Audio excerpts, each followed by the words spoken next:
Occasion, distinguished participant, dear speakers, ladies and gentlemen, Hoying, Hoying. We welcome you all to day one of our full spectrum training on how to get into Chinese university, whether on scholarship or self-support. So if your dream is to get into a Chinese university, or you plan to, or you're still guessing how to move forward in your academics, and China is an option for you, you are the right place to get some valuable information. I am Stephanie Goyi, General Secretary of OAAD, and I'm honored to be this program moderator. We still have time. You can send the link to someone. As I said, we'll get some valuable information into this program that we are having, so you can share it with a friend, family, someone can benefit from it. Okay, so today's program is as follow. First, we'll have a word from the Council of the Consulate General of the Federal Republic of Nigeria in China. And then we follow with three other speakers who will address some very important subject. At the end of it, we'll have a Q&A. So take note. And also, if you have any questions, please don't hesitate. I'm sure our speakers will be glad to answer them. So don't forget that at the end of the program, we'll have a Q&A session. You can ask all your questions. So without further ado, let's invite the Council, Mr. Taufik Okuka, the Council of the Consulate General of the Federal Republic of Nigeria in China, in Shanghai, to give us a word, an opening word. In the Council. Hello. Hello. Can you hear me? Yes, please, we can hear you. Yeah, good day, everyone. Like I was introduced, my name is Taufik Okuka. I'm the consul in charge of education, information, and culture at the Consulate General of Nigeria in Shanghai. I wish to welcome you all to this online training on behalf of the Consul General, Ambassador Chimezie Okemagwu, and the officers of the Consulate General of the Federal Republic of Nigeria in Shanghai, People's Republic of China.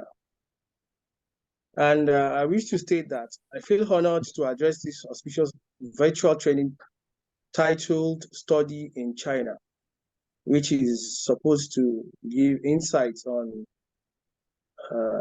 studying in China for prospective applicants. The training is brought to you by the Consulate General of Nigeria in collaboration with the Global Organization of African Academic Doctors and Shia Jaton Liverpool University in Suzhou. They are co-organizers. The consulate, being aware of the opportunities available for Nigerians and Africans in general to study in China, and knowing that prospective applicants are mostly oblivious of such opportunities, deemed it fit to convene the online training and spread information to as many applicants as possible. This training was graciously put together to provide prospective applicants with insight into basic information concerning studying in China in order to make an informed decision.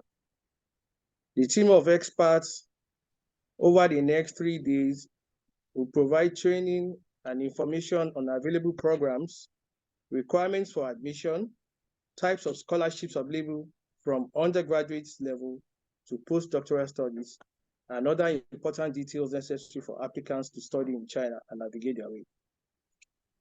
China, like we know, has maintained cordial diplomatic relations and economic cooperation with many African countries over 5 decades. It's in addition to cultural and educational cooperation.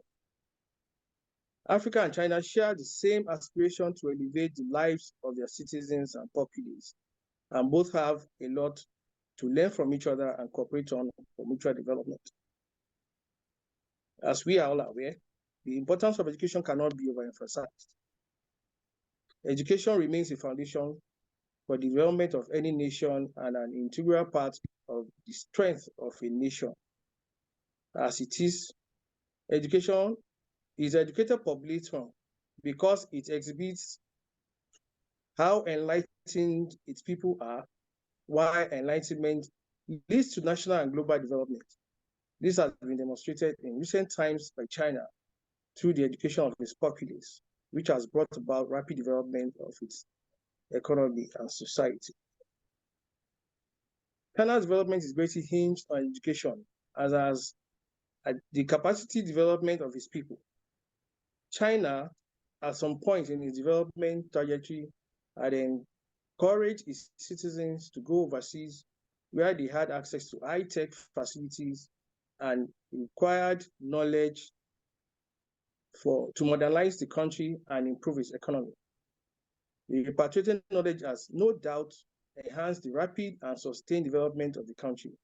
Similarly, Africa needs to fast-track its development through its large youth population by ensuring and facilitating the acquisition of quality education, both within and outside the continent.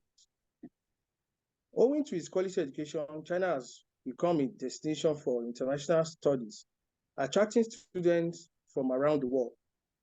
Furthermore, China's resolve to partner with Africa through the platform of the Forum on China-Africa Cooperation has also paved the way for an increased number of African students coming to China for studies. Yearly, the Chinese government awards scholarships to Africans to study in China. This is in addition to several other self-sponsored candidates. China's education aid to Africa is not limited to scholarship grants. It also includes vocational training programs, Chinese language instruction, and school construction. The Chinese government has undertaken school construction projects in various parts of Africa, while the Confucius Institutes are providing language and culture-related training for teaching and learning of Mandarin. This is aimed at providing an opportunity for closer communication and interaction among the young people of both Africa and China. Are we to state that some of the benefits of studying in China include quality education, which is responsible for its prominence in business and technology globally. The country continues to pave the way in providing innovation to the world. Also, Chinese universities have high global ranking and are at moderate cost when compared with other institutions in Europe and America. Also, opportunities of partial and full scholarship and training, which also enhances people-to-people communication between Africans and their Chinese counterparts, and is vital for strengthening relations between China and Africa continent. Also, there are many academic programs to choose from. Most of the programs are accredited. There are other employment, better opportunities for graduates of Chinese universities. This is evident in the number of university graduates that have been employed over the years. Needless to say, that studying in China helps to bridge the cultural gap between Africa and China, thereby enhancing cooperation between both. Studying in China also ensures a less stressful student life. This is because of the availability of infrastructure and amenities such as electricity, decent accommodation, internet facilities, and efficient transportations, which all enhance study. Another very important consideration is safety, because China is relatively safe and there is less violence. Also, learning Chinese or Mandarin is an advantage for getting employment in China or working with Chinese companies overseas. Furthermore, I would like to briefly speak about consular and immigration issues.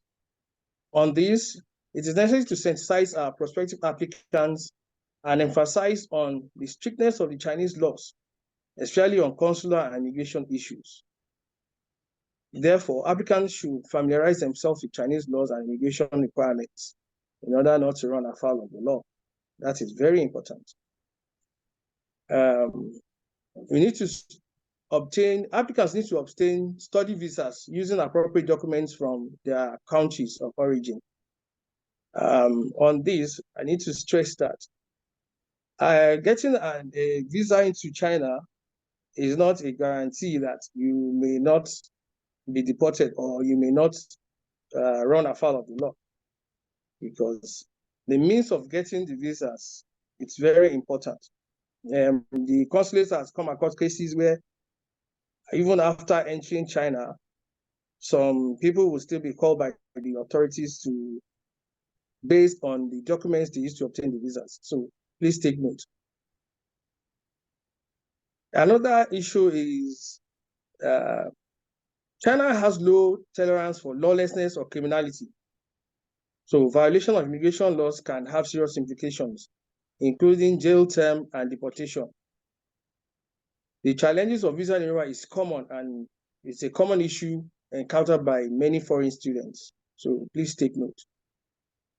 The consulates will like to encourage Nigerian applicants that when they finally make it to study in China, to maintain close contact with the Nigerian missions in China for their consular and immigration matters. The consular section in the Embassy of Nigeria in Beijing, the consulates in Shanghai and Guangzhou are there to serve Nigerians. Also, the Nigerians in the diaspora organization will serve their interests if they identify with the organization. On this note, I hereby express profound gratitude to the Consul General for the opportunity to convene this meeting. I also wish to extend the Consulate's deepest gratitude to its collaborators on this training, the Global Organization of African Academic Doctors headed by Dr. Udi, XJTLU, and other facilitators for their immense efforts. The Consulate wishes all participants an insightful and deeply rewarding 3 days of training and interactive exchanges. It is believed that Africa can continue to rely on support and partnership for the People's Republic of China in training and transfer of knowledge to African youths and leveraging cultural diversity for mutual development through constructive engagement. I thank you all for listening. Thank you, sir, so much for those valuable information. This is, as we can see, why it's so important to hold such training so that we have the right information, how to go about what you want to do and what to expect even in the process. Thank you so much, sir, for this information. So now we keep diving in. Thank you so much. Sorry. As I was saying, let's dive in. We'll invite Dr. Mageshidima Linda, and as we're doing that, please take notes. Take your notebook. Take your pen, because this is practical. We are not just here to talk. You are going to get valuable information. Yes, I'm seeing someone who's holding his book note and his pen. Thank you. This is what we have to do. Take your book note, take your pen, and start writing those valuable information that you will get.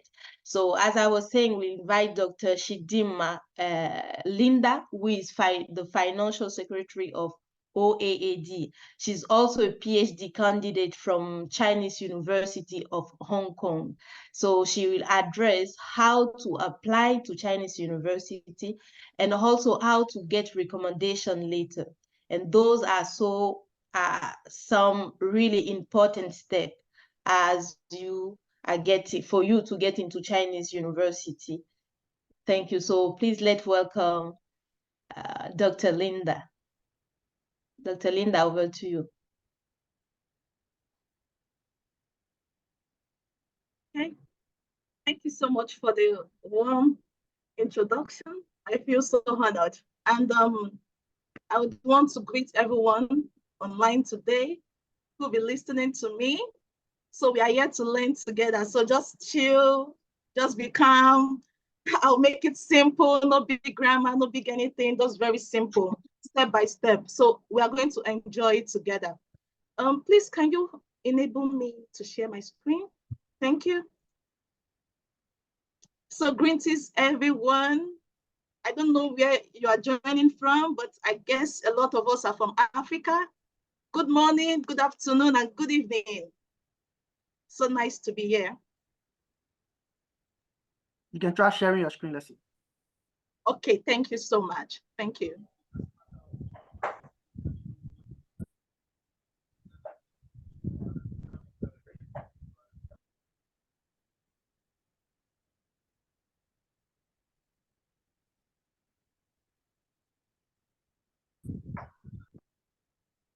Can you see my screen? Yes, please. Yes, please, we can. Okay, thank you so much. So my name is Chiamaka Linda Ngwechidimma. That's how to call my surname. So thank you. So today I'll be talking about the admission and scholarships that you can get into universities in China. So study in China is the theme of the day. So as we move on, if you have questions, do well to put them in the chat panel. I'll be notified on your questions at the end, and I will do well to answer them one by one. Yeah. So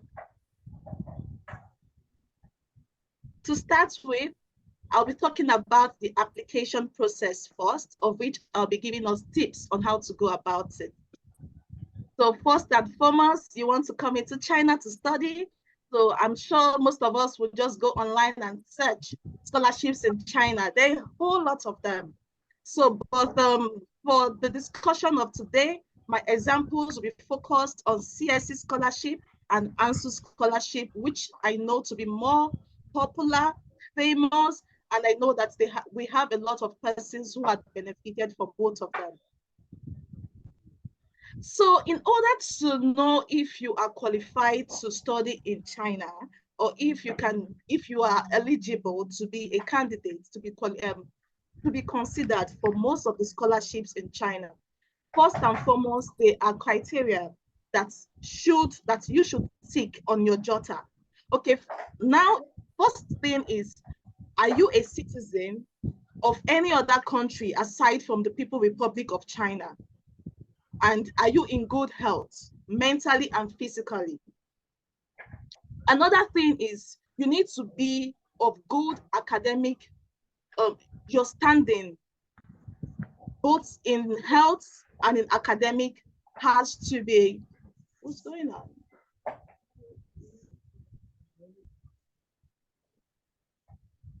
I don't know if you can see the red thing on my screen. Can you? Control Z. Yeah. Let's see if we can disable that part. You can continue. I can't. I'm unable to. Let me try to disable that part so people are not able to. But can you try Control Z to get out the one already there? Okay, there's no problem. I could reshare. Maybe that could help. Is it okay now? Still coming up. Yes. Yes, it's good. Okay. Thank you so much. So you have to be of good standing, health-wisely, and as well as in your academic. Aside from that, there are age limits. If you are coming for an undergraduate maybe course or program, your age should be below 25. If you are coming for a master's program or a scholar program, you are required to be of age below maybe 35A of age. But if you're coming for a PhD program, a doctoral program, you are expected to be less than 40. So that is how it is. So in China, there are courses that are taught in Chinese and there are courses that are taught in English. So in a situation whereby the course of study which you would want to come and enroll for in China is taught in Chinese, you are required to have passed HSK. So HSK is more like an IELTS and TOEFL, but in this sense, it is done with regards to Chinese, like your ability, what's your proficiency in Chinese. So in this situation, if you're coming for an undergraduate course, it will be required that you should pass HSK 3. But if you're coming for a postgraduate course, you are required to pass HSK 4. But if you don't have this before you want to study in China, there's still a room for you. If you come, most institutions and even CSC would sponsor your first year of learning Chinese before you start your program itself. So there's this like you have the ability to learn the Chinese for 1 year, and then you start your main program. So aside from that, you also have to meet the requirements for your university of preference. Some universities will require that you show IELTS results or TOEFL results. Some of them are specific on what they want. Some universities will tell you that they want GRE. So you need to you need to do that and show them as well. But most universities in China do not ask for GRE, except for maybe specific departments that maybe they notice that applications are very competitive, so the professor will set it as a criteria to give you the pre-admission letter for you to support your admission process. Aside from that, if you have publications, please just don't keep them or just upload them on ResearchGate, and then when it comes to applications, you don't use them. Utilize them. Put them in your CV, and if possible, you can merge them and also submit them in your supporting document. Recommendation letter is also an important part, which I'll be discussing full today. And then you also need to write statement of purpose depending on the institution. For research proposal and study plan, most of the time CSC, and so we ask for this. So moving on. What are the application documents you need to submit? You need an international passport. So in this case, they will tell you to scan your international passport and submit. Some candidates over the time scan their passport, and it's very difficult for people to even read the name, the age, the country, or maybe the pictures are blurred. So when you scan, do well to scan in a way that it is visible, okay? So when you scan, you check, if possible, send through email to someone to check and tell you if the person can see the things in your passport which you have scanned. So it's the home page that you're scanning, not all the pages of your passport. So if you don't have your international passport, do well to get it. And again, another very important tip with respect to application when it comes to passport is the fact that if your passport do not allow for like 1 year before you need to renew, that could also disqualify you, especially for ANSU.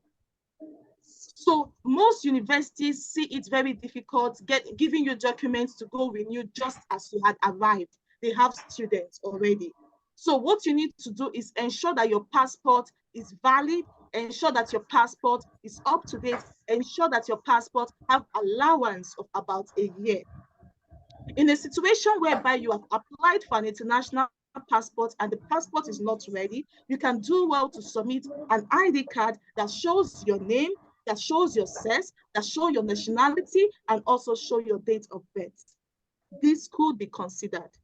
But I will tell you, nevertheless, you could send an email to the graduate school, or you can email CSC or ANSU informing them of what you're about to do, to know what they would say. So another thing is your transcript. Please, for those of us who are from countries that are not English-speaking countries, do well to translate to do the translation to English or to Chinese and get it notarized. So your certificates also, try to notarize them. You get lawyers that will help you do this. Your study plan, if you're coming for PhD, not less than 1,000 words. If you're coming for master's, not less than 500. If you're coming for undergraduate, not less than 200. So English proficiency had spoken about this. Your passport has to be clear. Ensure that your ears are showing. Ensure your eyes is open. If you use glasses like myself, please keep it aside when taking your passport. So all those things are things you need to do. The physical examination form tells about the well-being, your health well-being. So do well to go to hospitals that conduct physical examinations. Please, I would say this, if you want to go to hospitals, go to, let's say, federal hospital or state hospitals. Then you need recommendation letter, CSC answer, most times just two recommendation letters are okay. So other supporting form of documents you may have to submit is acceptance letter.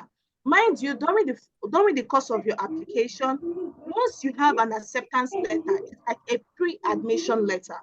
So this, most people with this letter, if you're applying for CSC, if you check the, if you go to the CSC website, number 6, it says that people with acceptance letter, pre-admission letter are given priority during the course of screening. So they had stated it already. So do well to communicate with your potential professors and supervisors and get this letter, because it's more like over 50% guarantee getting the scholarship. So valid documents of no criminal record, you have to go to police station around, academic publication, award certificate, participation certificate, you attend workshop, webinar, conferences, please keep these certificates, they're important. So the application procedure in itself, first of all, you will need to select university. I wouldn't dive deep in this because in subsequent sections, we have people who will be talking about this. So if you are going to, if you would want to apply to any university, first of all, go check the program, then check if it is affiliated to CSC or ANSU or any other scholarship you are looking forward to before you apply. So your program of interest should be priority. So then the university and then what scholarship is affiliated to this university. But how to select universities will be spoken about by someone else. So then you need to contact professor to get acceptance letter. So contacting professors and how to go about it will also be addressed by someone else, but these are steps. Okay, so because some persons over the time want to apply for, they would want to study in China, but they don't know where to start. So the first thing is for you to get a program of interest, get some universities, think about some scholarships you would want to apply for, then you contact professors. When you contact them, they give you acceptance letter or pre-admission letter. So when you get this, then you know, okay, now I am over 50% guarantee getting the scholarship. That is exactly what it tells, especially if you're going for CSC.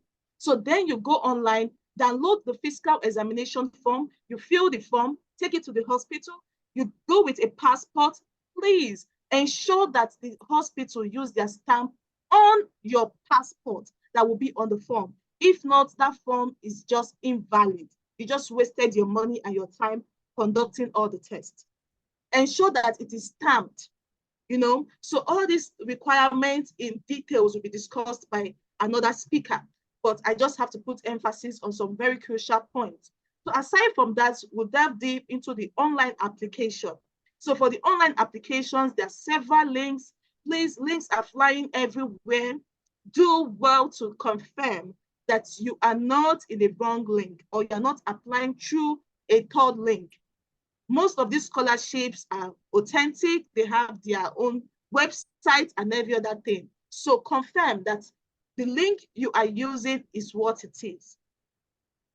So aside from that, if you're applying in a situation where you're applying for CSC, when you are applying for CSC, you also apply to a university. So this university do the first screening. So they shortlist some candidates and send to the CSC body, which is the scholarship body, for instance, and then CSC notifies the university. Oh, okay, we think we would, maybe for instance, let's say you apply to Zhejiang University. That was the university I graduated from when I was in China, in mainland China. So if you apply to the university, they look at, they have like, let's say 50 applicants, they could send like 30 names to CSC. Oh, we think these students are worthy of studying in our institution. CSC would say, okay, for this year, we would only allocate funding to 15 students from your institution. So in that situation, CSC would take the 15 best and then send the name of the 15 best back to the university and tell the university, these are the students who will be funding.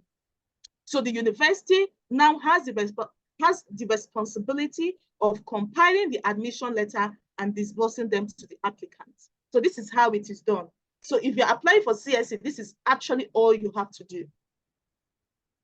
So let me take it deep now again, like CSC in itself, because over the time I've been mixing CSC and ANSU. So let me use CSC as an example so that it's simple. And if you don't get me all along, at least now you will get me. So please pay attention as we go, and please keep the questions coming. I will address them at the end. So the first thing is you need to create a personal profile, okay? So in this personal profile, you'll be asked to put in your email or phone number and then a password, which will be used for you. An application ID will be assigned to you on that same page after you had done this. So subsequently, you could use your application ID to send email to your institution and to also send email to CS. And if you have to submit any document to them, maybe even after your application ID is your identifier. That is what they used to say, okay, this is a student. They don't know your name, like my name now, like my surname is so difficult to pronounce by a lot of persons. So, but my application ID is just numbers and alphabets, okay? So aside from that, you need to select what scholarship type. This is under CSC now. CSC has A, B, and C. So after you had created your personal profile, the next step is to select what scholarship type, A, B, or C. So I advise people to go for B, because if you go for A, you are given your country, that's your country of origin, your own country. Like me, I'm a Nigerian, okay? So you're giving your country of origin, like that authority to be your nomination body. But when you apply for B, it is like you have the authority. There's no intermediary between you, CSC, and the university. It is just you and them. But if you apply for A, that means you are telling the Ministry of Education in your country to be in between you and your scholarship. So please be very mindful. So I applied for B, okay? At least some of us may know reasons why I would have chosen B instead of others, because I just want to do my thing myself. So aside from that, the next step is to fill personal information.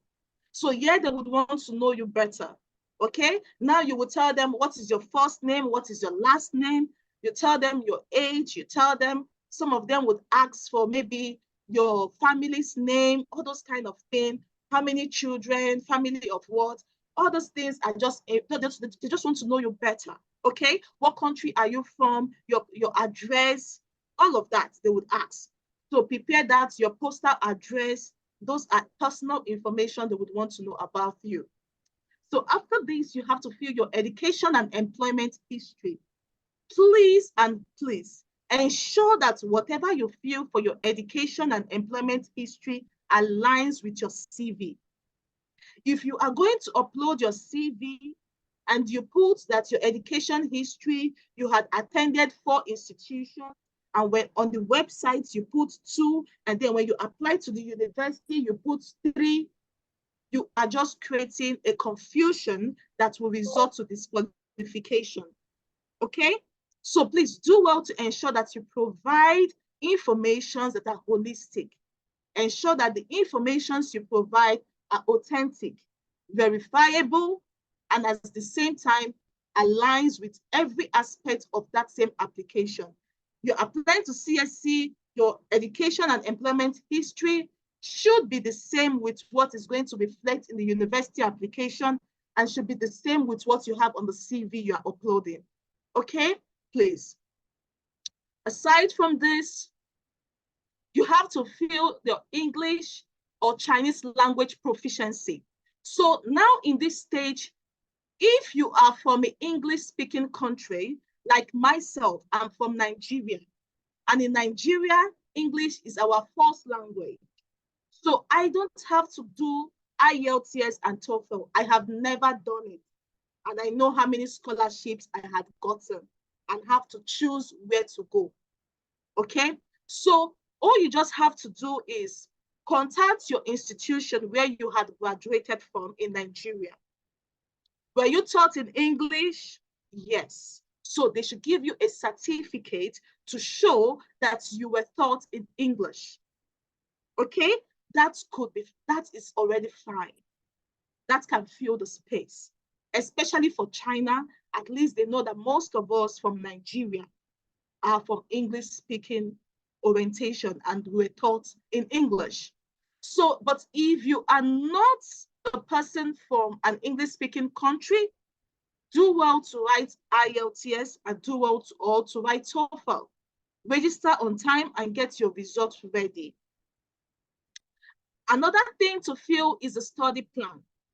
So when Chinese tell you study plan is not something like you use the hope, you just tell them about yourself.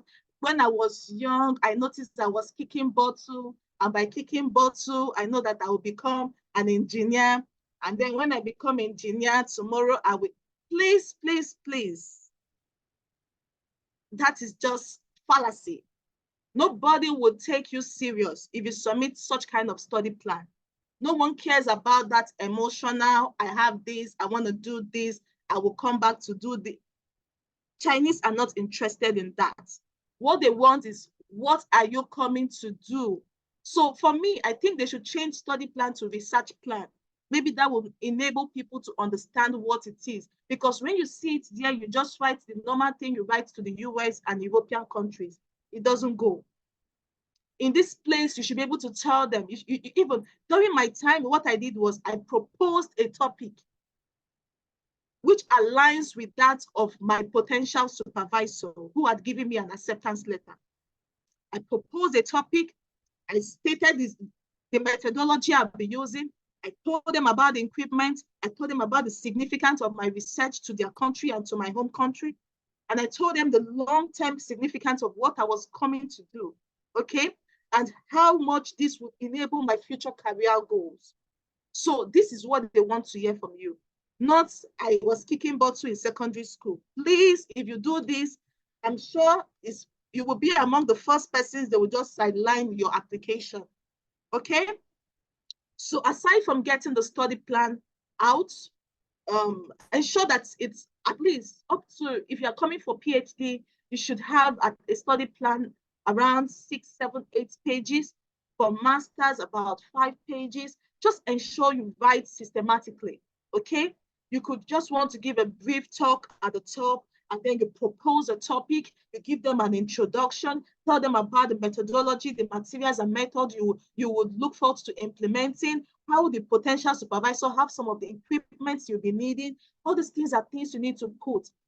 I'm not saying you should lie or, but try to be very realistic. Research plan is more like a proposal. So it's not like as if you are saying, it's not a report. So a proposal is that you are proposing. So you can propose, it's just like dreaming. You dream big, so you propose big, okay?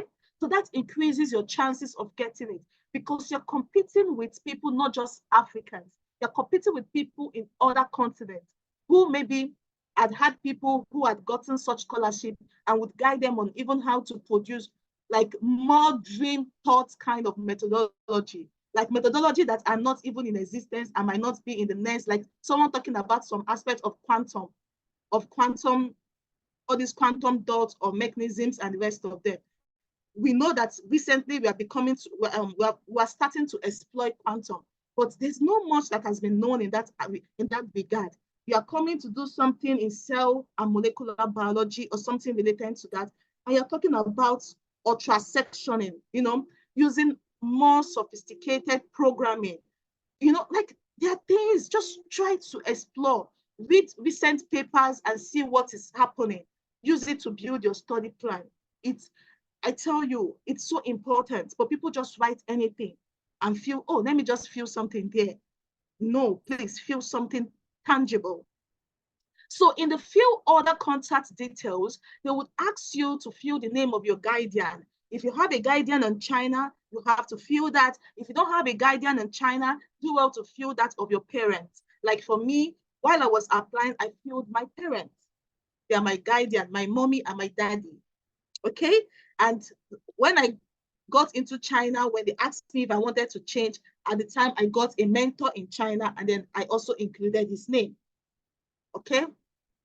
So upload required and supporting documents. So you might not necessarily see a space to upload the acceptance letter. Please utilize this supporting document icon for that. Upload that. Upload your publication, upload everything you have to set you aside from other candidates, to let them know that, okay, yes, this candidate should be given a chance, should be awarded this scholarship. So whatever you know that sets you aside or make you more of a competitive candidate, please showcase yourself. You shouldn't be too humble in this stage. Merge them. If you don't know how to merge, let me know. I will teach you how to merge PDFs. Merge it and submit, okay? Those publications of Sleepless Nights should do something for you, okay?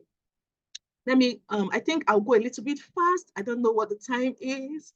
Okay, so now after that, you have to now go to your institution of interest to apply. So over the time, I have seen persons that after applying for CSC, they just go and rest, thinking that it's over. These schools will not tell you, oh, we learned you applied for CSC, come and apply to our institution. No, they won't tell you that. They expect that you must have read through their application requirements and page while choosing them as your potential institution. So please, I am telling you, if you know you don't have time to read, at least now you know. Linda says, or Linda had said over the time, you should also check the Chinese university website and apply to the university itself. So when you apply, remember to submit your CSC application. So after applying for CSC, don't just dispose the ID and password. No, go to the page. There's a place to download. Do well to download and submit the document.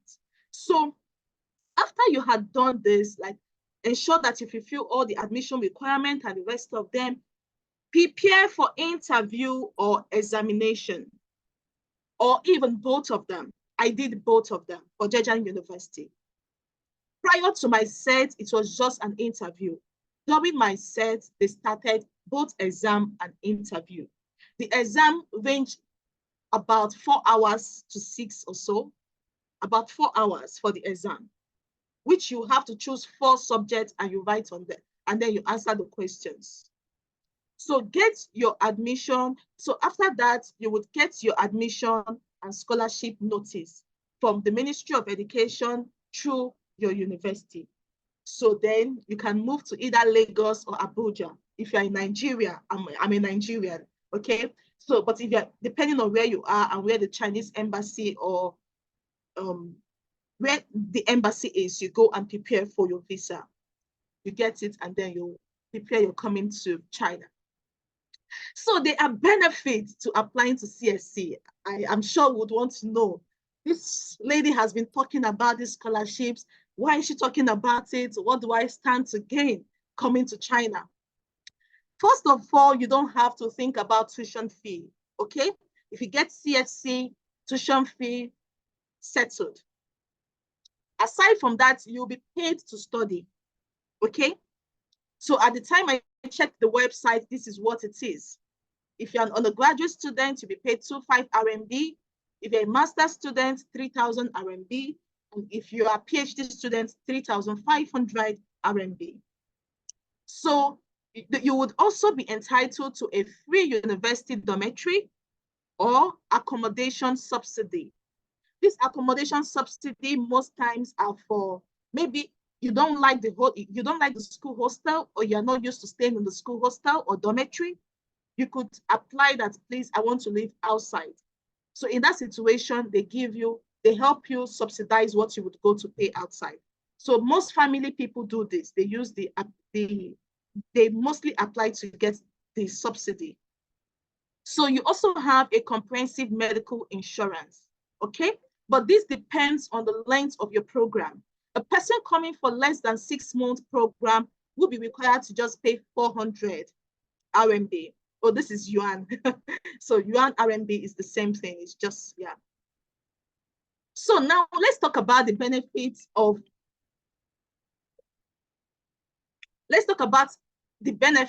applying to the ANSU scholarship. So the monthly stipend is more compared to the CSC. And then you also have a travel allowance. So aside from that, let's talk about the recommendation. I will try to be really fast. I think so I have to be time conscious right now. So understanding the scholarship criteria. So you need to understand that. You need to identify your recommenders. You need to request for the recommendation, and you also need to provide relevant information. So in order to understand the scholarship criteria, the first tab is telling us about CSC. So CSC is looking for talented students and scholars. So this is a wide spectrum of individuals.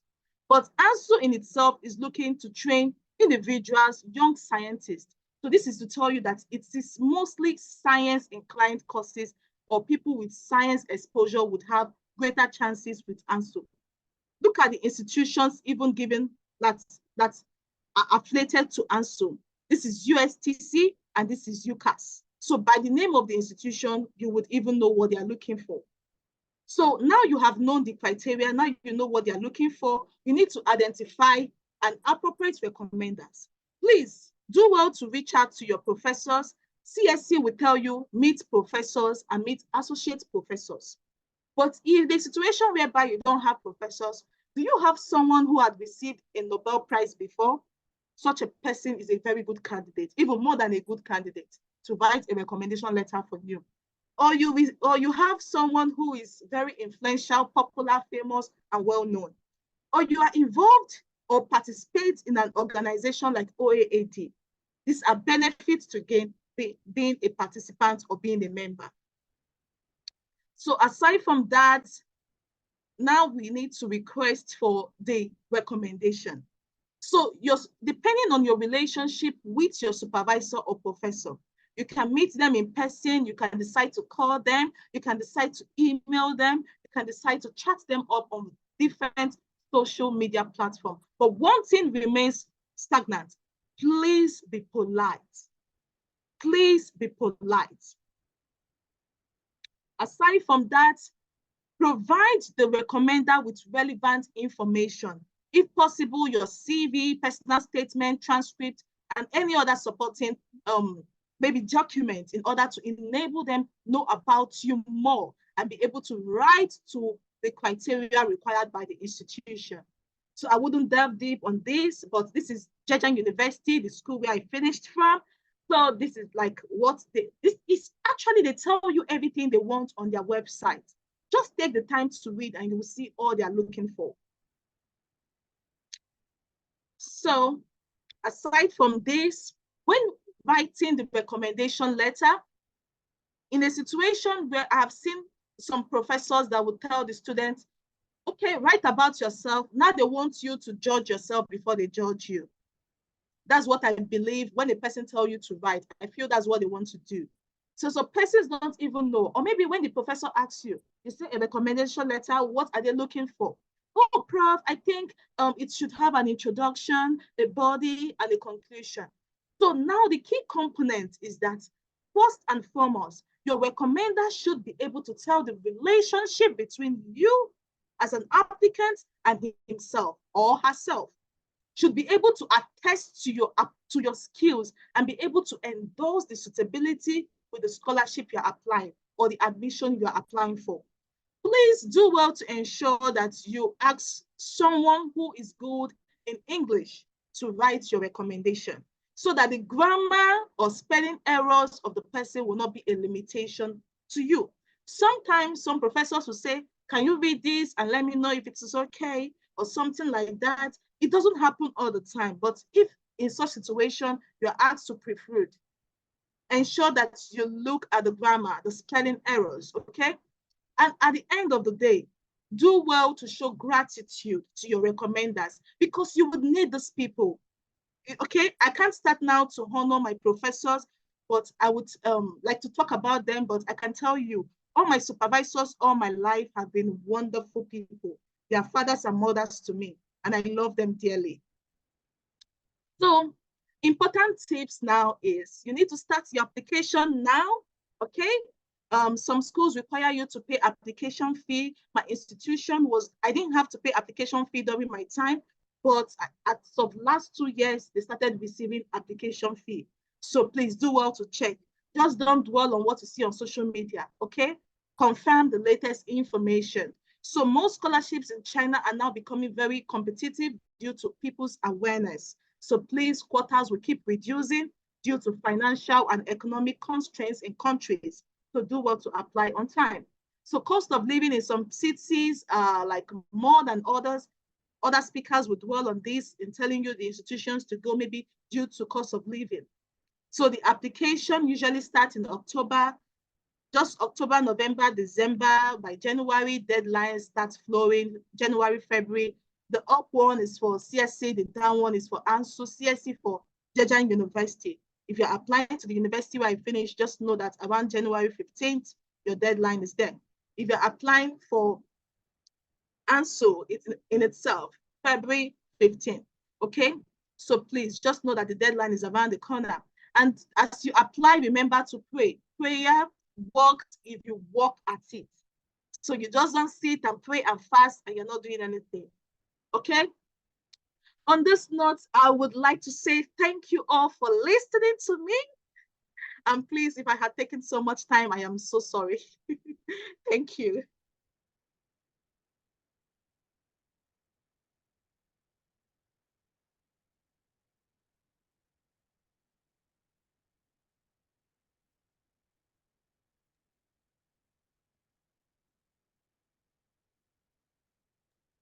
Hello, Stephanie, we can't hear you. I don't know if others can hear you.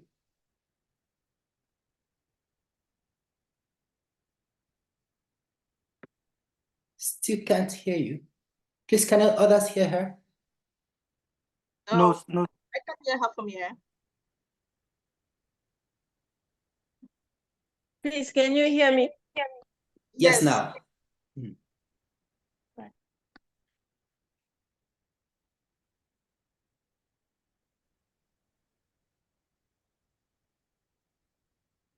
Sorry,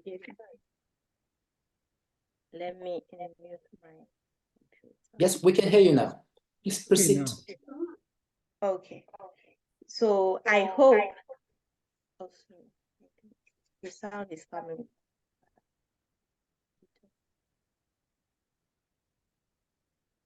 Okay, by now I hope that you have seen that you are at the right place. As I was saying, here is about practical steps. Practical steps. Thank you so much, Dr. Linda, for all those valuable information. And we are just starting. Imagine that we are just starting. As we know, it's over 3 days. So you can also keep sharing the flyers with your friend, your family, because this is what it is about, getting valuable information. For you to get the right information will help you save time and save money. So invest right in your time and your money. Thank you so much. Thank you so much. As we move forward, I will invite Dr. Elijah C. Odi, who is a corporate strategist and the president of OAAD Global. Is also the vice president of Asia Africa Alliance of Learning Organization. So we'll address what Chinese university need and what supervisor look for in a student. As we heard from Dr. Linda, is also important, when for you to have a supervisor, a good one, and how also they are driven to choose you as a student. So please let us welcome Dr. Elijah. Thank you very much, our General Secretary, Stephanie. Please, can you hear me clearly? Yes, we can too. Excellent, excellent. Ladies and gentlemen, I feel very much pleased to be part of the conversation today. And also, it's been a very good time listening to our sister Linda.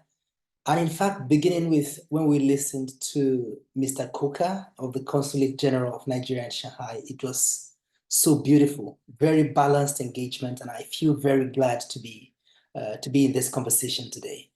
I also feel glad, and as I appreciate the participants for taking time to come in here to be part of this conversation, and also to thank the co-organizers who have worked very hard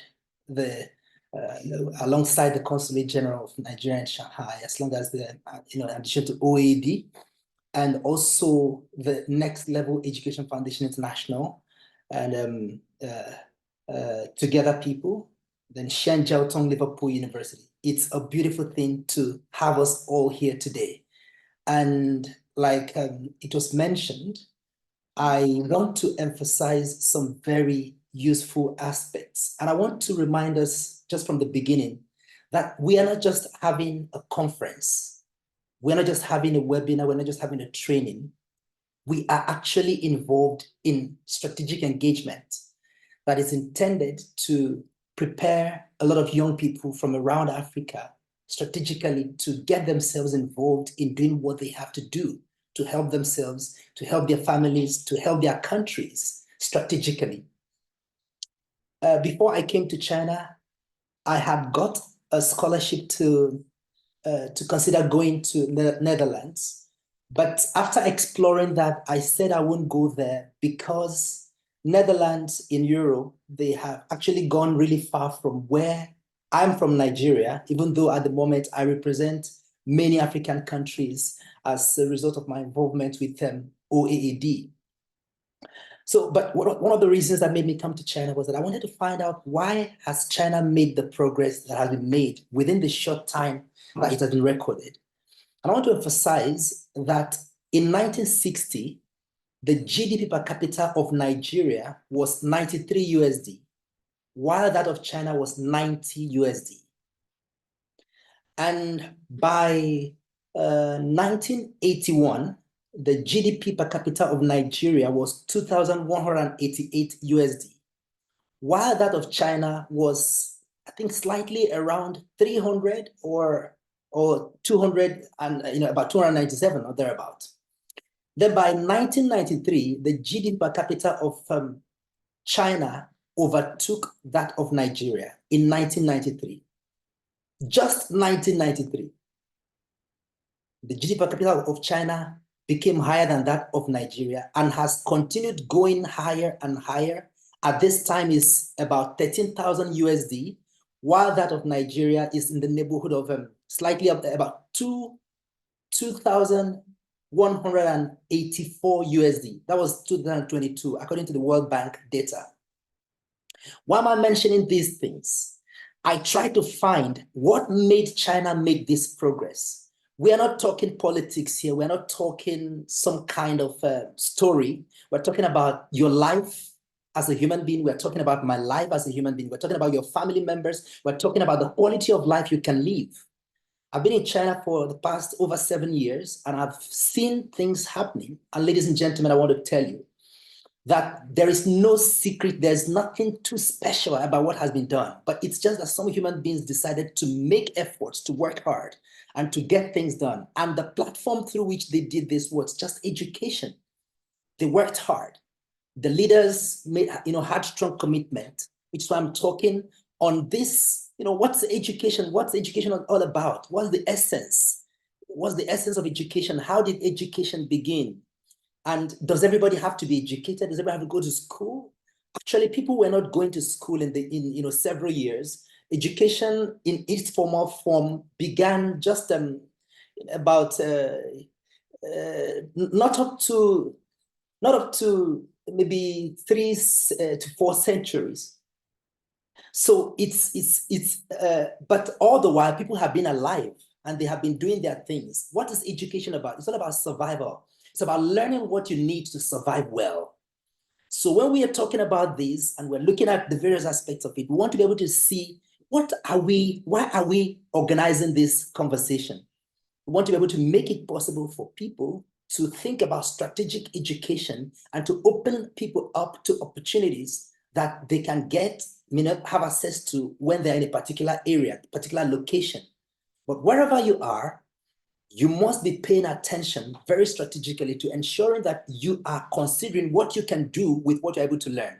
Ladies and gentlemen, let me mention to us that we are in very tough times. The world is going through very tough times. Economies are going through rocky periods all around the world. In Asia, here in Europe, in North America, and across Asia, everywhere is tough now.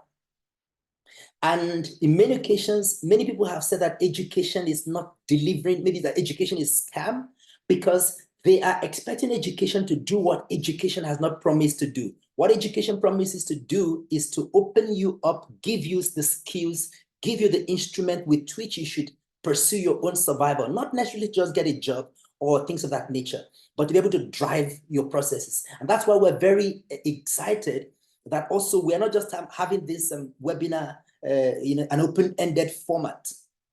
The support that has been provided by the Consulate General of Nigeria in Shanghai has been tremendous, showing the will to support our people to be able to explore opportunities, and our people from across Africa. And we of course, we're working also with other African countries to see how we can bring this opportunity, and then diplomatic stations of other African countries here in China and beyond. Australia, North America, we're working together to see how we can make these things happen. We're talking about this because the world is going through global grand challenges. You must have been paying attention to the different wars going on in different parts of the world. In Sudan, in Ethiopia, in Ukraine, Russia, Israel, the Palestinians, and all those ranges of places. These things are creating ripples that must be handled by human beings who have got educated in many ways. So my brothers and my sisters, the essence of education, the essence of bringing this information is so that you can think strategically, and that whenever you go to wherever you want to go to, whether you come to study in China, which is what we're dealing with right now, or wherever, pay attention that you are studying to strengthen yourself so you can help your country. Don't go to that place and only be interested in being comfortable by yourself, because personal comfort can never take any group of people anywhere. Yes, we must be comfortable, we must pursue our survival as individuals, but you must always think about your country. Wherever you are, whatever you're doing, make a plan. Wherever you're going to strengthen yourself, contribute while you are in that place. If you're going to stay longer in that place, contribute your best, make best inputs in those places, and also make the best efforts so that you can understand the bigger picture of how things work. As this training goes on and beyond this time, hopefully when you're coming tomorrow, bring along other people who we should bring this information to. Reach out to other people, because we're talking about things that are focusing on life generally and how you can get these things and drive your opportunities. What do Chinese universities want in candidates? Every university wants to be the topmost. Like Xi'an Jiaotong Liverpool University that are working with us for this year in organizing this. Every university needs the same thing. They want to be topmost. So for those who are applying for PhD and those who are applying for masters, if there is any way that you can have evidence of academic abilities, that you're able to publish things, you're able to publish work, or you have capabilities to make this happen through publications, you are going to be able to, they welcome you with both hands open, with ease, because you have shown capacity, you have shown that you can bring to them what's going to help elevate the university. Because the higher the university goes, the more they can attract students to come to apply to study in that place. And of course, again, the more money comes in and the more they're able to do research and drive things forward. Professors, what are they looking for? Is the same thing. They want to be able to see people that that are going to give them too much trouble. People that have ability already to do what they want done. So when you are working towards these things, whether it's this year or subsequently, pay attention to being able to get, like in your undergraduate research, work towards publishing it. My undergraduate research was published and it helped me a lot. It became my entrance into the academic world. And that has been very helpful. Subsequently, I was able to, begin to work at the University of Nigeria. And all this that because, possibility of showing evidence of academic and, capability. So let everyone work together, do all you can to make sure you do what you have to do. And whichever university you are looking at or you're applying to, check out what the programs they have. How does it prepare you to be able to handle the challenges around the world now? Like I mentioned, our partner in this conference, the Xi'an Jiaotong Liverpool University, we have someone who's going to talk about their program and the scholarships. One of the officers that we called up in a moment to get to know about that. But the beautiful thing that we've been able to find out about this university is that their programs are up to date and they are dealing with real situations happening around the world now, preparing people not even just for now, but also for the future, giving you the instruments you need to use to survive, to pursue your own survival by yourself. This is something that we have been looking at, and we know that working with this and making things happen in various angles are the things that we need to do, and we get it done. So please, ladies and gentlemen, thank you once again for your time and attention, and talk to other people. We've had a very good number today, over 100 people signed in. We need more people to get this, and also pay attention subsequently. For those who came late, you may be able to see the details of this recording on the YouTube channel of the Global Organization of African Academic Doctors, and then let's continue the conversation. Thank you very much. Please now hand over back to the moderator. Thank you so much, President Odi. Thank you so much. As he said, let's not forget the bigger picture as we come and as we want to look for scholarship. Sorry, sound is coming back. A moment. Maybe if there's a second device, you may need to. Yeah. Thank you. Okay. Sorry. Excellent. Okay, so let's not forget where we are coming from and how we can help ourselves. We have to help ourselves. So thank you so much once again, Dr. Odi. We move on. We are diving in even deeper as we invite the senior international officer from Xi'an Jiaotong Liverpool University, Zoe Yao. So she will introduce the available program and scholarship. Please take note. Please take note. And she's from Xi'an Jiaotong Liverpool University. Okay, if you are there, please. Yeah. Thank you. Over to you. We can hear you, please. You're still muted. Unmute. Hello, hi. Good afternoon from your side, I guess, but good evening to myself here in China. Thank you so much for having me here. So actually, I'm from Xi'an Jiaotong Liverpool University. I'm the International Student Recruitment Officer. Today, I'm going to introduce you to our university and most importantly, the unique opportunities for you to study here in China. Let me share my.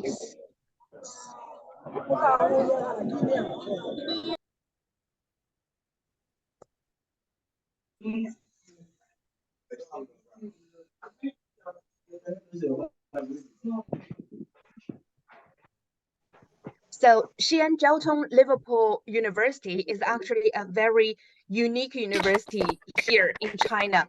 Most of the university you see here are what we call public universities. So they are truly Chinese university, offers Chinese taught program, sometimes English taught program, but under a international college. But here at XJTLU, we are a international university, a joint venture one. So from the title, you probably guessed that we have some connection with either Xianjiaotong University or Liverpool University. That is true. Joint venture means a collaboration. So in our case, the collaboration would be between a Chinese university. Xianjiaotong University is a top 10 university in China, a very well-known with more than 100 years of history, kind of like university. If you want, you can apply them as well. They're located in Xi'an, so a different location. And one of our another partner is from UK, the Liverpool University. So through collaboration, these two parent universities established us, XJTLU. So we are actually located neither in Liverpool or Xi'an. We are here in Suzhou City, Jiangsu Province, China. If you guys want the study China opportunity, I'm sure you explored our geography, our cities, our culture, and economics. So if you have done your homework, if you have done some research, you will find most of these, what we call more developed city with a stronger economy, are located within this east coastal areas, including cities you might heard of, you even visited before, like Beijing, Shanghai, Hong Kong, Shenzhen, Xiamen, Guangzhou are within this area. So Suzhou is also here. And from the city map, you will see two kind of like different part of our city. The left part is our tourist attraction, the well-preserved old town with a history more than 2,500 years. And on the other hand, the right side is more developed area of Suzhou. You can call it a new Suzhou, but this is SIP area, established around 30 years ago, initially in collaboration with the Singapore government. So later you are going to see complete different sceneries between our old town and the new Suzhou area. It's tradition versus modernized city. It's tourist a bit with more urban developed zone. And our university, XJTLU, is located within that particular area, SIP. If you pay a closer look to the university location, we are near a lake called Dushu Lake. If you guys do speak a little bit of Mandarin Chinese, you will know Dushu means reading the books or study in Mandarin Chinese language. So that's why this entire lakeside is also called higher education town. If you come to Suzhou, if you come to XJTLU, we are not the only university within that higher education town. We have other public universities, research institutions, and most importantly, a lot of new technology industrial zone around here. So in my opinion, I think if you are a foreign student, if you want to come to China to study, Suzhou is a great place. Here you will experience a modernized international city. So as a foreigner, you don't need to worry, okay, am I going to survive here? It's China, I don't speak the language, etc. But here in Suzhou, you don't need to worry about that. But on the other hand, you're in China, you definitely want to get closer to our history and culture, and that's what our old town would help you do that.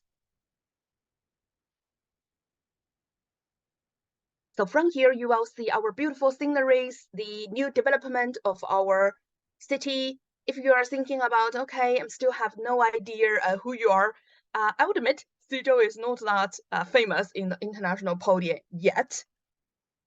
Just give you a rough idea. If you're considering annual GDP, our Suzhou city currently ranked number 6 in comparison with all the other cities in China. And in Suzhou, if you want to ask me, the city looks really good, but what are the disadvantages of me studying there? I would say there is only one small downside. Despite our strong economy, we currently do not have an international airport. So if you come to China, if you come to XJTL, you do kind of like need to go to Shanghai first, then to be transported to our city using high-speed train. But Suzhou and Shanghai is pretty close. City to city, it will only takes you 25 minutes on the train.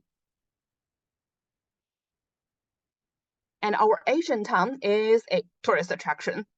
So you will see a lot of beautiful sceneries across 4 different seasons. You will find your study experience here truly, truly enjoyable. And this SIP area, the new Suzhou area, will give you the experience like any other international cities around the world. We currently have a lot of foreign funded companies and foreign trading corporations make their own foot here. So factories, companies, research and development facilities, as well as headquarters from those companies. The city itself has more than 40,000 foreigners work here, live here, and also study here, like our own international students. But around the world, there are so many different universities you can choose. If we are talking about China, I'm sure most of the city and most of the university you researched on are pretty enjoyable as well. Why should you choose us? Why should you choose Suzhou and XJTLU per se? We are a joint venture university, so we do have something quite unique compared to other universities, especially public universities. We offer you the opportunity to receive a Liverpool degree from UK, despite your study location here in China. So everything will be taught in English, and needless to say, we don't ask for any HSK certificate before you enrolled into our university. The English professional level in your country, I think you can handle the study life here perfectly. You don't need to worry too much. I don't know the language. I don't know whether I could survive there or I can like compete with all the other students. You don't need to worry about that. At XJTLU, we actually enroll international students into our campus and mix you with our local students. So every single student will be studying in English. And I think more than 95% of our students will be studying in their second language. We do have some students from UK or America, they are like mother tongue, but most of the students, I would say, they don't really have an advantage over another students. And since you're here already in China, we will definitely give you the Chinese language courses you wanted or you needed. Depends on whether you want to include Mandarin Chinese into your future life or future career planning. So it doesn't matter what you study here, what kind of program you do, undergraduate, master, or PhD, every single student, after you complete, you will receive a Liverpool degree. So immediately you can do the math. Compared to the UK side, compared to you go to Liverpool directly, coming here in China, study with our university are going to save you a lot of money on tuition fee, international living expenses, plus your international travel, etc. And later on, using this UK degree, this Liverpool degree, you can apply for other program in UK or anywhere around the world. And we do offer the opportunity, if you're studying undergraduate program with us, you can choose 2+2. That means you spend 2 years here in China and 2 years in UK. But currently for master and PhD program, we don't have those arrangement. I think for PhD students, we do have a certain program for you to go to Liverpool to do research exchange type of study there, but it's really subject to the school or the particular program, most importantly, subject to your supervisor. So because of the time limits, I don't really have time to go into all the deeps about our programs and all the different schools. I'm going to show you the study areas so you can get a rough idea on what we offer. We do have a very detailed and informative website. If you're interested in one particular program or are still confused about one program to another, you're welcome to do your own research on our university website. So for the study area, if you have already determined, I want to become a doctor or a lawyer in the future, I have to say, sorry, we are kind of gonna miss you on this, because XJTL, you do not really have a medical school or a law school. We have 9 different schools covering from design, business, advanced technology, film TV, pharmaceutical sciences, humanity and social science, mathematics and physics, science school, and last but not least, a entrepreneur college. So at the undergraduate level, we provide 48 different options for you across 9 different fields, 9 different schools. Again, if you're interested in one particular one, go do some research by yourself. So I think today most of the candidates here are thinking about master or even PhD degrees.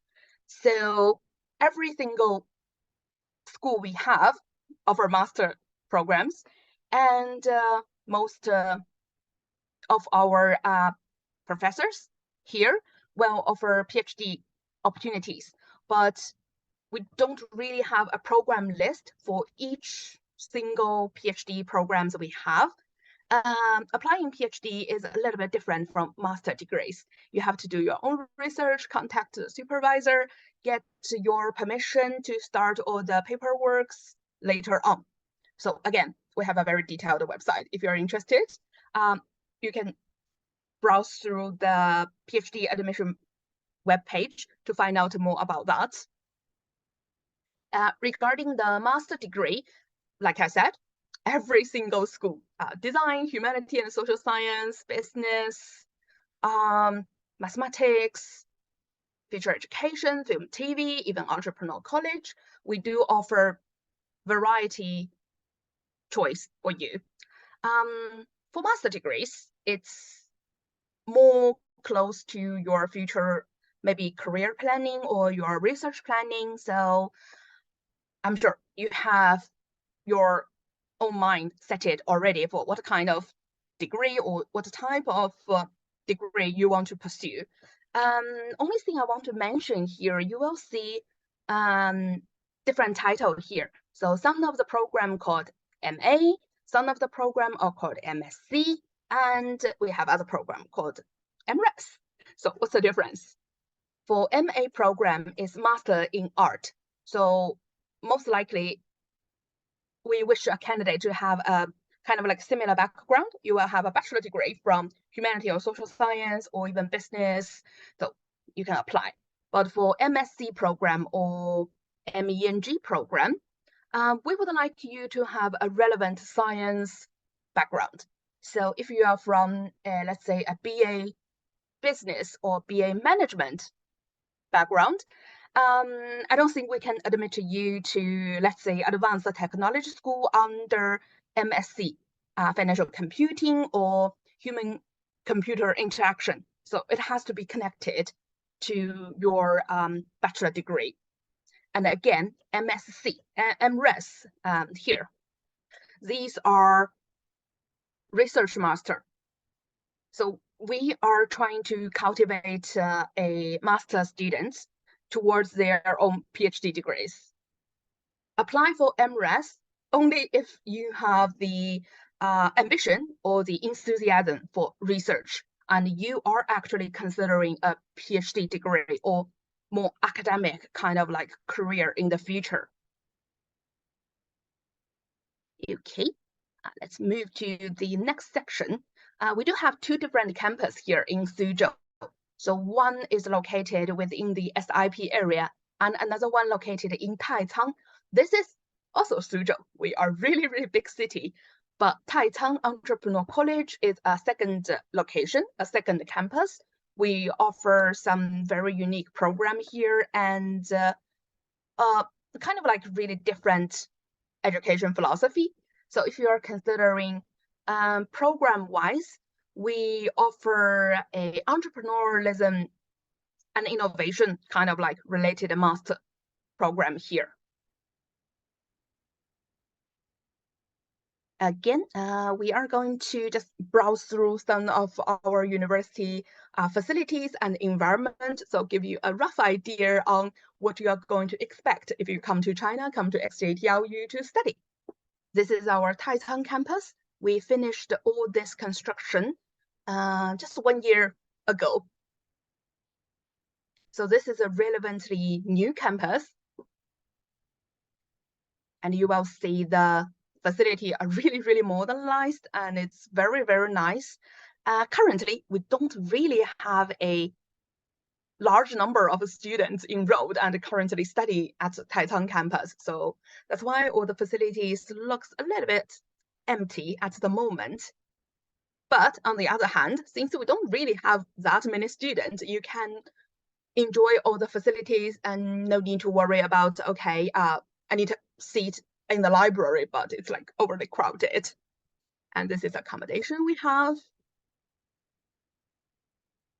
So head back to the main campus. This is what we have. South campus, North campus, nice looking cubic building is our library. Business school, international conference center inside of the library. Underground tunnel connecting two of our campus, Humanity and Social Science School. This is Electronical Engineering School and Science School. Simultaneous interpretation practice room for translation and interpretation students. Business school, lecture theater. If you're a design student, like architecture, industrial design, you will have studio spaces and workshops. For science and engineering student, you will have lab facilities. If you're lucky enough, get yourself enrolled under filmmaking, TV production, or digital media art, you are going to use these facilities. Really fancy film and TV school, sound recording studio, color rendering room, and yes, indeed, we have that cinema within our film and TV school. Standard TV studio, green room for weather report, and the motion capture facilities.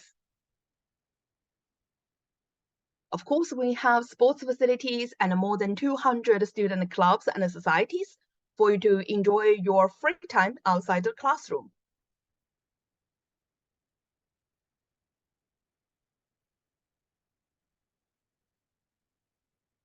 So let's move to the part about admission and tuition fee, most importantly, scholarships.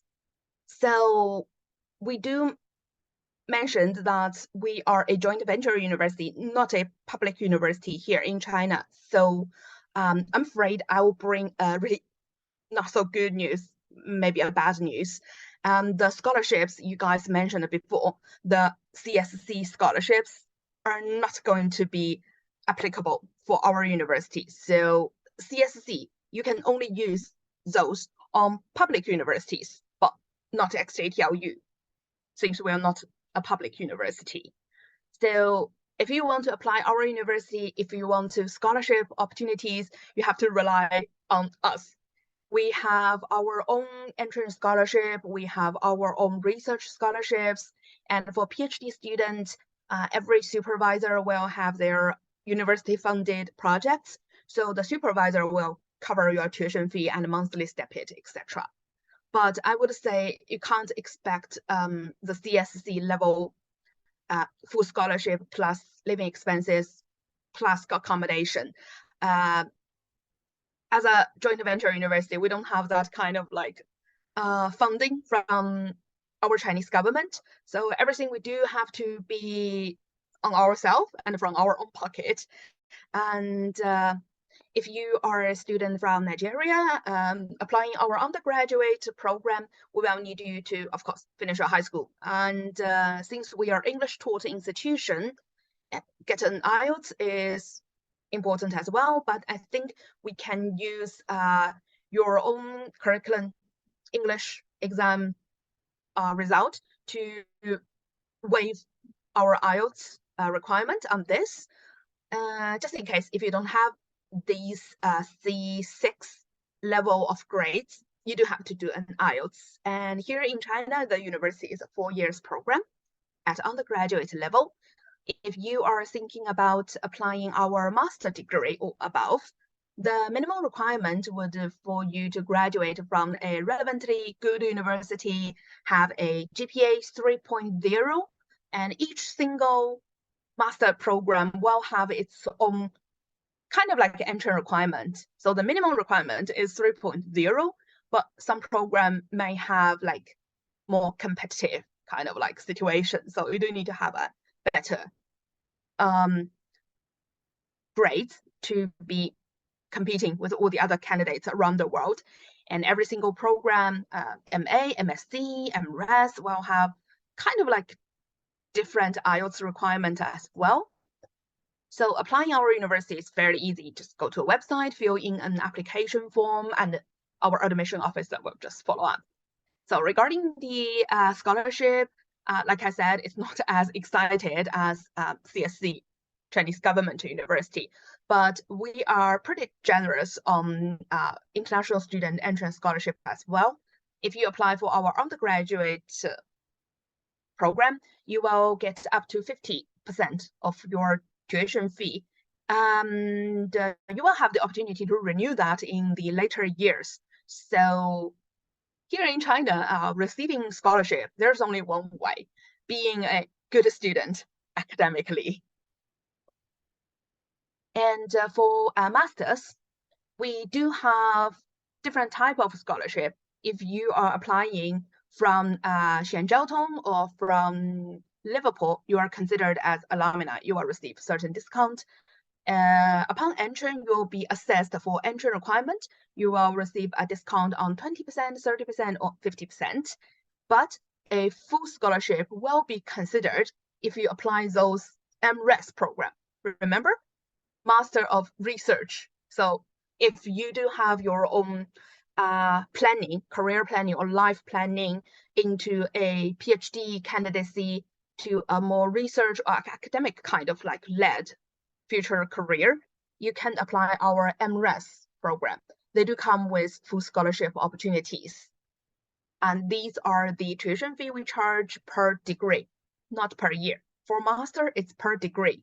Sometimes the degree will run roughly around 18 months, 1.5 years. Some of the programs will be completed in 2 years, most likely to be those design related, like architecture. So if you are still thinking about, okay, I do want to come for a degree program, but considering the tuition fee and the distance between here and China, not so sure yet. Can I do the decision kind of like later? You can. Some of the students will choose to enroll into our non-degree Chinese language first. So for the first semester, they just come here to get used to what we offer and enjoy 1 semester of Chinese language first. And then they decide, okay, I like this. The university is nice. And then they will apply our degree program. Either it's going to be undergraduate or master or PhDs. But on the other hand, if you apply our degree program first, we will give you a free Chinese language summer school. So this is your opportunity to come to our campus a little bit early compared to other degree students, learn some basic Chinese, get familiarized with our university, the local environment, Suzhou City, most importantly, a foreign country like China here. So this is basically like everything I want to share with you guys today. I hope I didn't take up too much time. So if you guys are still not so sure about what we offer, you still want to inquire on some small details, you are welcome to send us emails. This international mailbox is our general inquiry kind of like email address. You can send any sort of question there, or you can email me directly. Okay, thank you so much. Thank you, Teacher Yao.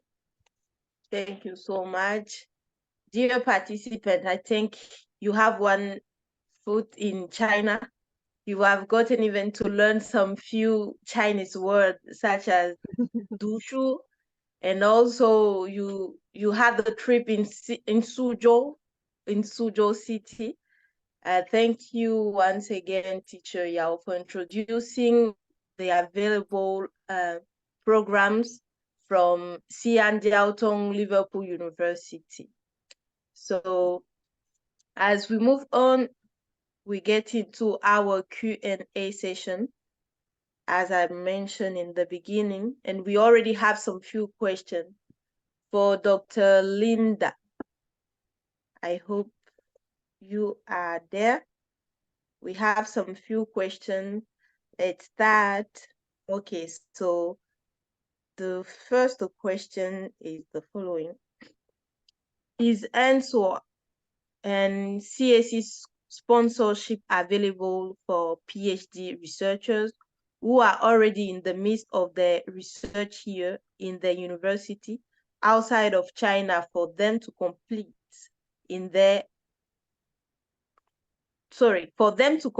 it there in China for a period of year or less. For a period of a year or less. This is the question. Thank you so much for your question. Can you hear me clearly? Yes, we can. Okay, thank you. So CSE and ANSU is not actually for exchange program. I want to believe that the question the person is asking is directed to if CSE and ANSU offers exchange program kind of scholarship. So basically, if you want to apply for exchange program, you could do that, but not necessarily through the CSE and ANSU scholarship. So you could do that that would allow you complete your research in China in any institution of your choice within the range of maybe 3 months, 6 months, 9, and 1 year, depending on the agreement. So exchange programs are allowed, especially in top universities in China. At least while I was in Zhejiang University, we see students that come in for exchange program. So, but not necessarily through CSE and ANSU. And again, another short period kind of scholarship that CSE offers or gives students is scholars program. So the scholars program most times is like 6 months, 1 year. So you could apply for scholars program and then use that avenue to complete your project. But that is different from an exchange program. So most time exchange program goes this way. You are from a top institution and you like another institution. Your professor and the professor in this institution you like, maybe due to the equipment they have, are friends. That could enable you get an exchange, maybe subsidy or something. But that is not necessarily true ANSU. But ANSU gives scholar programs. Yeah, you can go through CSE for scholar programs. Yeah. Thank you so much. I believe the question has been answered. Okay, so the next question is, with regard to the CSE scholarships type, please explain what C is about. You touch on A and B. So what is C about? Okay, thank you so much for your question. Thank you so much for your question. So during the course of my presentation, I had introduced us to the scholarship types, which are type A, type B, and type C. So type A, I already explained what it is. Like your country, the Ministry of Education in your country would have to discuss with the CSE about your application. So there's a nomination body between you, CSE, and the university. For type B, you are applying by yourself. So there is no nomination body between you and CSE. Type A and type B are mostly fully sponsored. Fully sponsored in the sense that most of the benefits I had shown on my PPT during the course of the presentation, you would get them covered. But type C is a special kind. Special kind in the sense that it is not for freshmen. It's not for people who have not been living in China. No. For you to apply for type C, you must have been a current student in China. For instance, you are undergoing your undergraduate presently in China. Your results in your university or your transcripts, you have been of good standing academically. You have good transcript, good results, and every other thing. You are eligible to apply for type C. So type C, you have to be a current student in Chinese university. Then you must be academically outstanding, a very good, excellent result. That's enable you to be eligible for applying for type C. And again, mind you, type C is not fully funded. It could be partial, it could be fully, depending on the institution and depending on CSC. And maybe depending on persons who had applied. So they may decide to give fully funded to certain outstanding or talented scholars and give you something that is not fully funded. So most times you don't hear me talk about type C because of the dynamics involved in it. And besides that, you must have currently been studying in China to apply for it. I hope you understand. Thank you so much, Dr. Linda. Thank you. And just a reminder, today is only day one of the training. Today is only day one. So we have 2 more days to go. Keep sharing the flyers, keep inviting people as you find yourself. Those information are really, really valuable. They will help you save time and save money. Thank you. So the next question is as follows. Okay. I want to apply for PhD, but my master's certificate is not available yet. It will be available by February or March. Should I wait till my certificate is out before start applying for Chinese PhD scholarship? So yeah, this is it. Based on experience, please don't wait. You can apply. But one thing I would recommend to you is go to your university, go to the exams and record, request for a certificate, or maybe a written letter, or maybe any form of write-up in the letterhead stating your expected graduation date. That could serve for a certificate. But when you state the expected graduation date, it is expected of you that after that graduation, the school may give you a grace of 1 month. You should upload the original of that result. They would actually send an email to you. Both the institution and CSC would tell you to send the certificate to them. So they would, I don't know, I think they would open the portal in a way that you can access that exact part to fill it in. So do well to get a certificate or a letterhead write-up stating the expected graduation date. But please don't relent in your application. Go ahead, just start the process. If that is what is remaining, by the time you are rounding up, if you had communicated with your school exams and record, they should help you get it. If your school exam and record is not accessible, please go to your faculty, go to your department, discuss with the HOD, discuss with your faculty dean to help you get a write-up showing that you are a student of that institution, studying so course in so department, and will be graduating at this time. If possible, they can show your present CGPA and what your present CGPA would be if you are to graduate. Okay, so that tells a lot, like that's the information they just want to know. So please, a certificate showing expected graduation, that is the major thing. Yeah, thank you.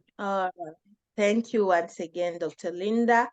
So the next is, if we don't have publication yet, can you be eligible to apply for CSC or ENSO if you don't have any publication yet? Yeah, definitely. Yes, sure. You can apply for CSC or ENSO if you don't have publication. But let me tell you, I have to be very open because I believe I'm speaking with brothers and sisters over here and friends, neighbors. I just have to tell you the truth, okay? So what's the simple thing is this. If you're applying for masters without publication, it's very easy, like very easy. Like you would get it because most people applying with you just finished undergraduate.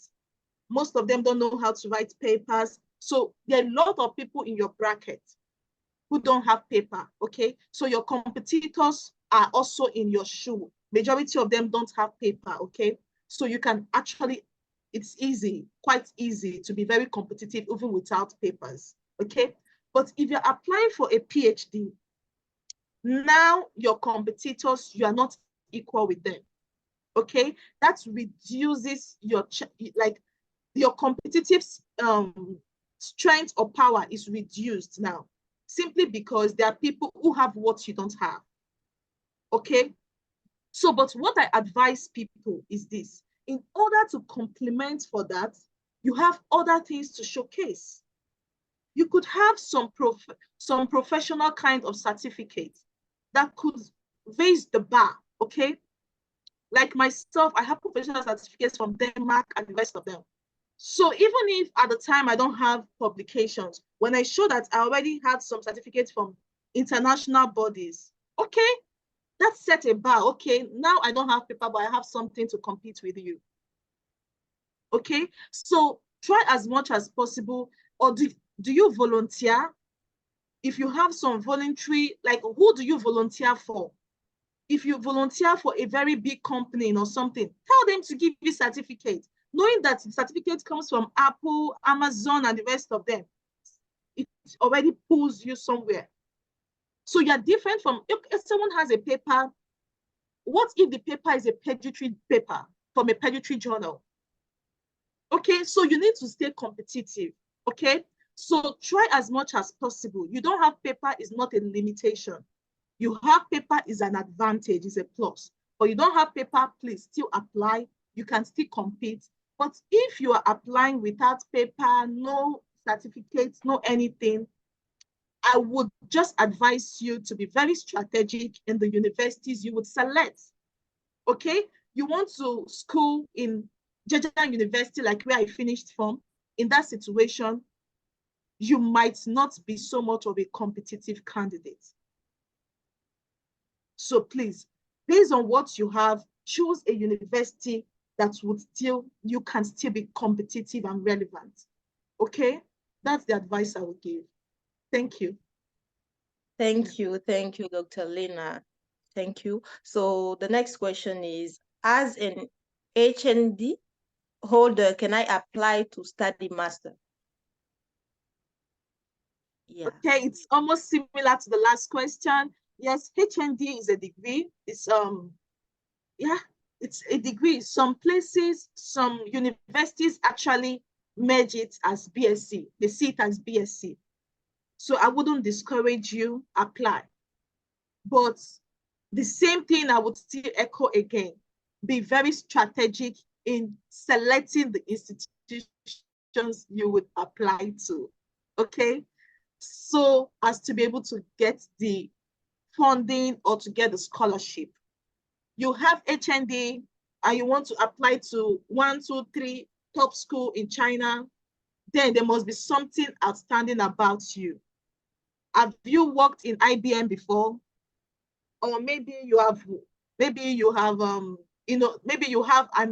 a good innovation or patent or something. There must be something exceptional about you for you to be able to get the scholarship with HND. So, but if you apply for a school that there are less competitors, less persons applying to, like, as I said earlier, we'll be having other sections. There'll be lists of universities that will be shown to you. There are some universities that they don't even have as much candidate as they want. People don't even apply there. So with HND, if you apply simply because they had not even met their quota, you will be considered. Now they'll be looking at other qualities and certification and characteristics and properties of you. rather than just the HND. So it's just being very strategic in choosing. Yeah. Thank you. Thank you so much. Being strategic, I think, is one of the points that comes a lot when you are trying to sell yourself. Thank you so much, Dr. Linda. Okay, I think President Odi, you can also add something if, yeah, when the question comes, if you feel like, yeah, adding something to the answer. So the next question is, okay, please, I want to ask, as a Nigerian, does the English letter received from the university has expiring time, just like the IELTS? Okay, thank you for your question. Also a Nigerian. I'm an African girl. Yeah. So you get your letter to show that you were taught in English. Okay. So what I had observed over the time based on experience is the fact that most documentation used for CSC and ANSU are best valid within 6 months of the application. But I can't tell you that your letter has an expiring date. No, I wouldn't say that. But based on experience, because if you check most of, like if you read their requirements, if you even go through the portal, like different university portals, and you see their requirements on documentations and the rest of them, it will entice you to know that most of the time, the requirements they set for people is they tell them less than 6 months to get in that document. So if you have your certificate, you can use it. But to be at a safe side, you can email the graduate school. You can email the international office and ask, I am a Nigerian, taught in English, and I would want to apply. And I noticed that I could submit a certificate. Now my school issued the certificate at this date. Is it still valid? But if you feel you are scared to ask, just submit it. I don't think such a thing should have an expiring date. It's just like a certificate. It has no expiring date. That's based on my own view. I think you're correct. It does, as long as your certificate remains valid, the fact that you are taught in English remains valid. It doesn't change. It's just a letter showing that you were taught in English. Okay, thank you, Dr. Odi, for adding. Okay, so I think the next question is directed to Teacher Zoe, Teacher Yao. Okay, so the question is, for master degree application, is the 3.0 GPA above is it 3.0 out of 4.0 GPA or 3.0 GPA out of 5? Is it out of 4 or 5? And the question is directed to Teacher Yao, Senior International Officer from Xi'an Jiaotong University, if she's still with us. It seems she's not on now, but I'll ask her and bring the response. All right. Thank you, sir. Thank you, sir. Right. Okay. Okay, so Dr. Linda, another question. Is it possible to enroll in PhD degree part-time, such an open university format?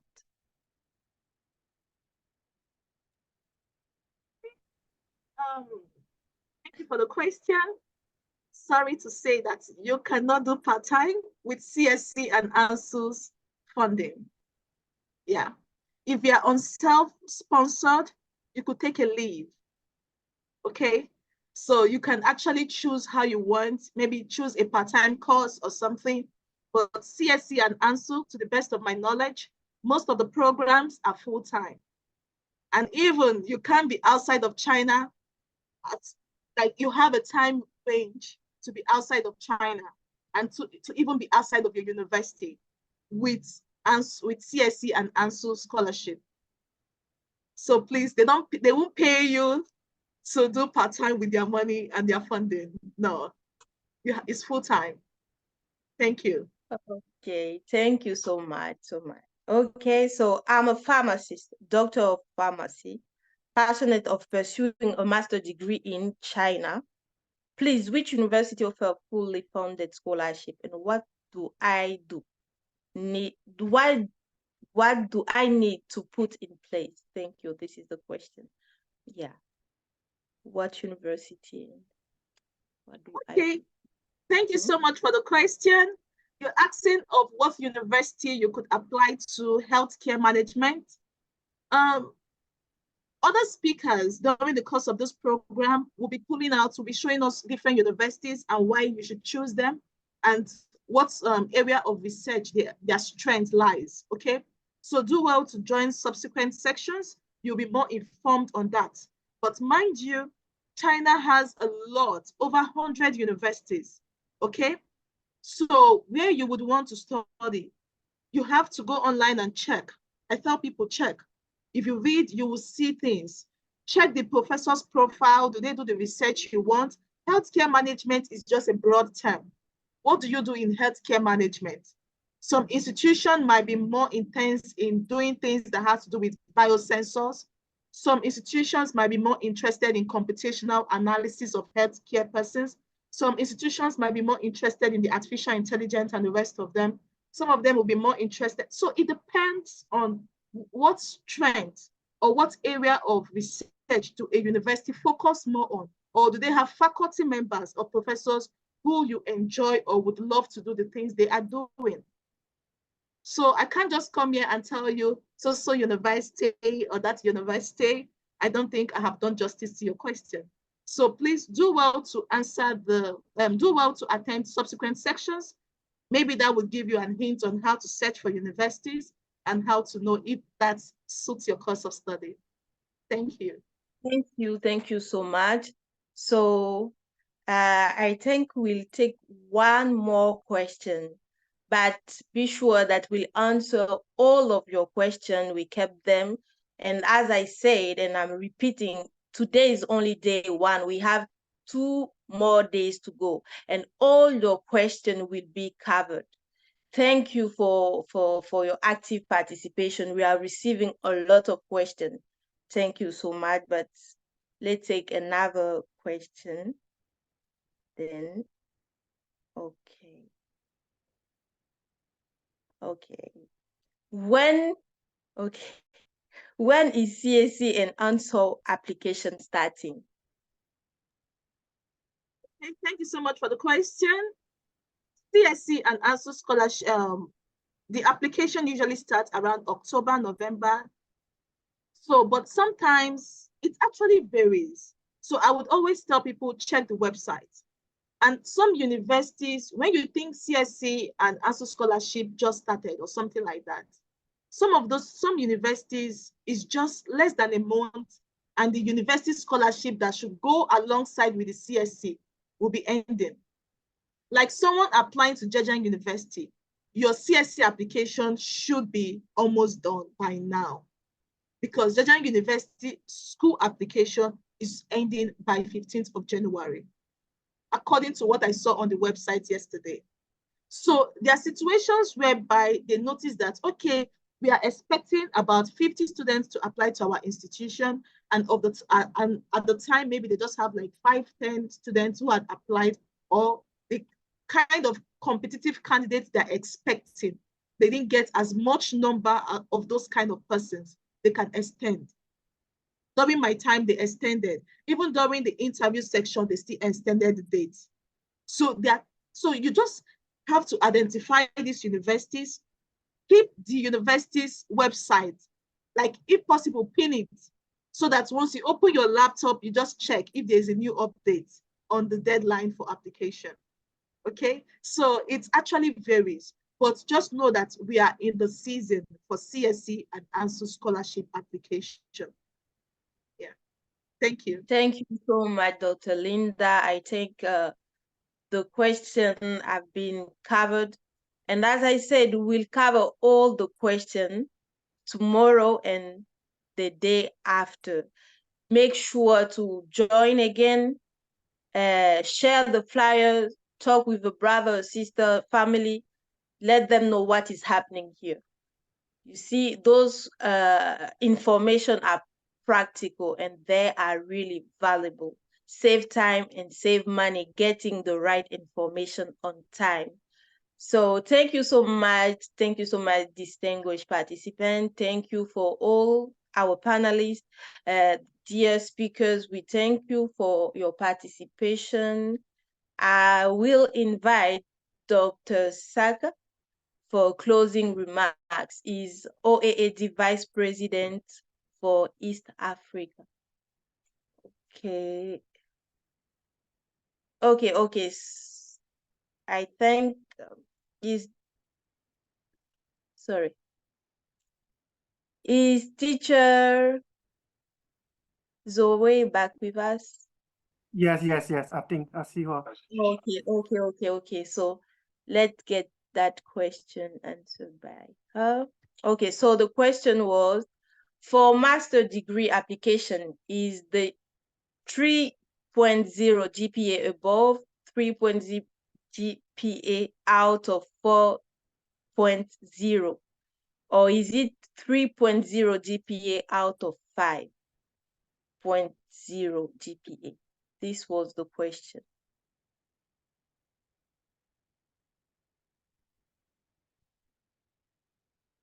Teacher Zoe. Teacher Yao, so if you Yeah. can unmute yourself, you can please answer. Please. Do you hear me? Is it out of 5.0 or out of 4.0? Very loud, very clear. We see everything from our end. She is online, but We can't hear you. She says she has been providing answers to the people, sending them, those who sent the message, she has provided answer to the people inbox, that's private chat. All right. Yes. So I don't know, the person who asked that question, have you got the answer?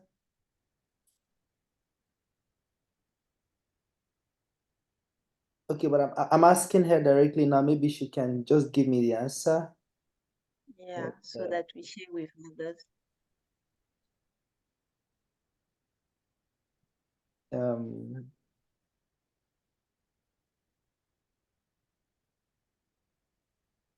Okay.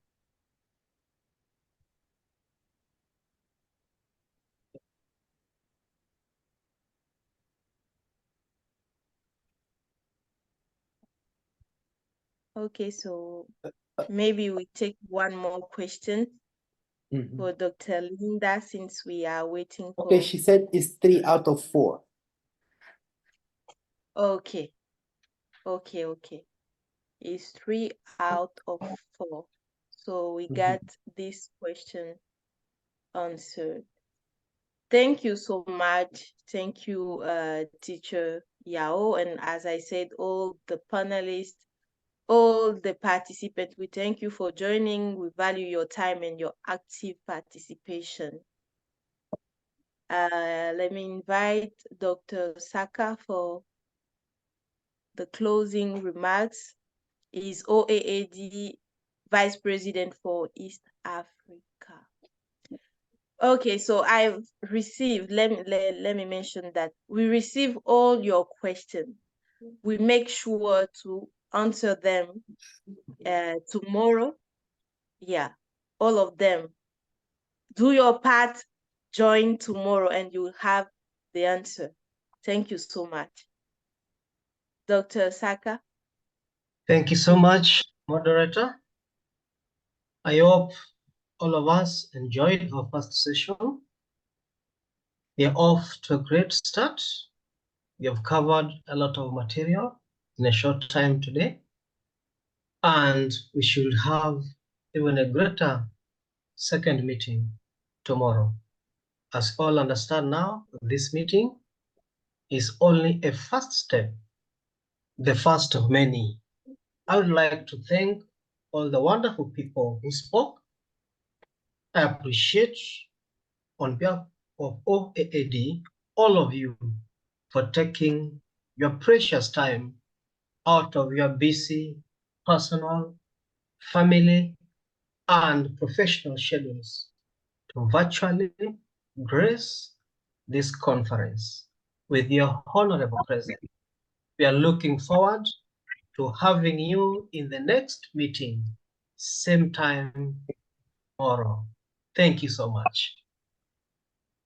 Thank you, Dr. Saka. Thank you all for joining. See you tomorrow. Share the flyers. Talk to a brother, a sister, a friend. Don't come alone tomorrow. See you. Bye. See you. Bye. Bye. Great job. Bye-bye. Stephanie. Bye. Merci. Bye-bye. All right, bye-bye. Those of you- Thank you. for those who are- Bye-bye. Dr. Thank Linda, you. thank you. Bye.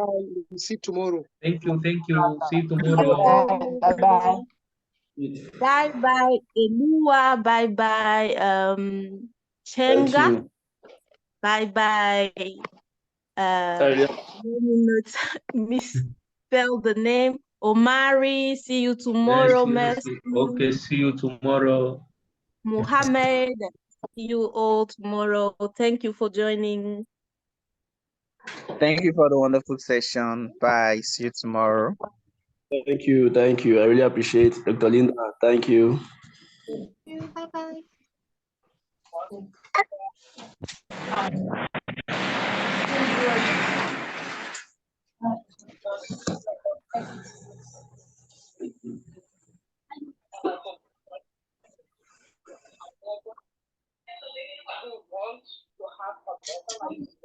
Okay, so we're going to put down the platform right now. Everybody do have a wonderful time.